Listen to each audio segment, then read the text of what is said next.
Ada salah satu tokoh yang terlibat dalam tesis Kiai Haji Manudin, seorang tokoh yang sudah lama bagaimana mengungkap DNA kelompok Ba'lawi. Dan baru-baru ini mendapatkan musibah yang sangat tidak diduga-duga. Nah, sebelum kita bicara mengenai bagaimana kronologisnya, kita berkenalan dulu. Siapa sebenarnya tokoh ini yang bernama KRT Fakih Wiro Hadiningrat. Sebelum musibah yang menimpa KRT Fakih Wiro Hadiningrat dan keluarganya, beberapa saat yang lalu ada seseorang yang mendatangi beliau di kediamannya dan melakukan persekusi. Dan orang itu tidak sendirian, mereka berkelompok dan mengatasnamakan santri dari Taufik Assegaf. Dalam kejadian musibah saat ini, selama KRT Fakih Wiro Hadiningrat melakukan lawatan bersama Kiai Haji Manudin dan Tubagus Mogi di Pasuruan, rumahnya diteror oleh orang yang tidak dikenal dengan melakukan perusakan pada pintu belakang dan juga meneror WhatsApp milik istri beliau.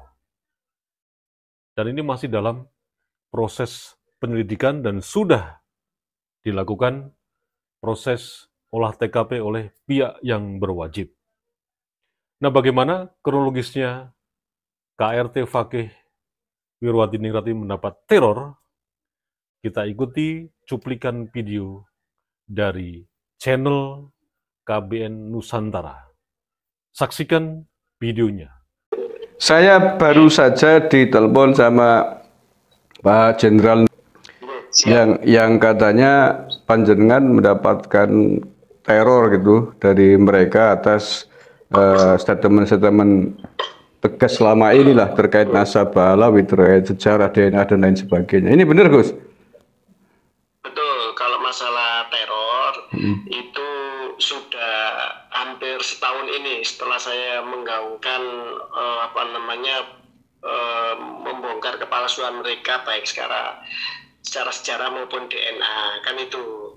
Nah, kalau yang santrinya Taufik Assegaf sendiri pernah ke rumah saya untuk mencoba melakukan persekusi. Cuma waktu itu kebetulan ada diskusi tim revolusi Pasuruan masalah budaya mau meluruskan aset-aset yang ingin mereka kuasai karena ada satu masjid peninggalan Niti Hadiningrat I, putranya PB2 sebagai Adipati Pasuruan di tahun 1750-an itu sudah jatuh ke tangan mereka menjadi Masjid Assegaf. Nah gitu. Nah terus kemudian di situ juga ada ketua Yayasan Bujuk Batu Kolong dan saudara-saudara. Jadi ketika dia mau mempersekusi saya, dia membawa pengikut. Tapi kemudian ketika saya kasih logika dan argumen-argumen, dia kemudian saya tanya apa inti Sayyid, dia bilang enggak, anak ahwal gitu. Terus saya tanya lagi, kalau ente tidak terima kapan kita forum debat terbuka, ente bawa jagonya ente, terus kita nanti akan membawa kitab-kitab yang membuktikan bahwa nasab ente terputus. Enggak, anda tidak bisa baca kitab. Terus setelah itu pulang kan gitu. Setelah kita amati bersama-sama dan kita petakan, ternyata di dalam Ba'lawi sendiri ada dua kelompok. Nah, yang akan kita bahas ini adalah kelompok oknum habaib dan juga para pendukung oknum habaib ini, baik dari keturunan mereka atau dari keturunan pribumi Nusantara. Karena ini menarik sekali. Beberapa konten yang kita amati, yang terjadi selalu saja saling mengumpat, saling menyerang, bukan argumentasinya yang diserang, tapi lebih kepada personalnya, bahkan sampai menyerang secara fisik. Nah, disinilah kelemahan plus 62 ketika selalu menghadapi perubahan yang itu mengoyak kemapanan, tidak siap. Tidak siap bukan hanya secara keilmuan dan pengetahuan, tapi yang lebih parah adalah tidak siap secara mental. Mudah diprovokasi, mudah disulut. Yang kita ketahui bersama, istilah sumbu pendek ini sekarang muncul kembali. Ini tidak terkait dengan politik loh ya. Tapi terserah bagaimana Anda menyimpulkan. Tapi faktanya, dari beberapa konten yang membahas tentang tesis Kiai Haji Maduddin ini, kebanyakan 60% saling umpat, saling serang. Justru kalimat-kalimat, diksi-diksi, framing-framing yang dibangun mengenai tesis Kiai Haji Maduddin ini adalah penyebar kebencian. Tesis Kiai Haji Maduddin adalah tesis dakjal. Ini mempropaganda, ini mengadu umat, dan lain sebagainya. Itu muncul dari para oknum Habib dan para pendukungnya, budak-budak zaman ini. Jadi, itu yang kita petakan sekarang ini adalah fakta yang tidak bisa dibantah. Dan framing-framing yang dibangun melalui editan foto, melalui portal yang nggak jelas itu di mana kantornya, kemudian banyak sekali berseliweran di beranda media sosial, itu yang membuat, yang membuat, bisa dipastikan adalah masuk kelompok oknum habaib ini.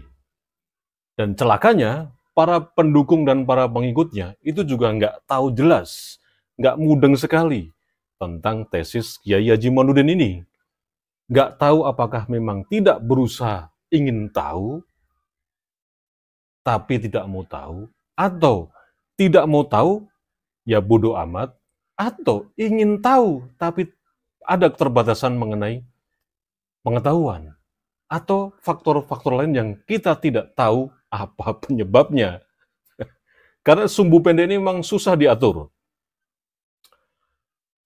Ditarik keras, putus. Dilonggarin, ngelunjak. Nah, itulah mental para budak-budak zaman yang menjadi kesepakatan kita bersama. Ini lucu sekali sebetulnya kalau dibahas terus ini ya. Tapi ya, ini pembahasan bukan berarti menyerang seseorang secara personal, karena juga tidak kita sebutkan nama di sini.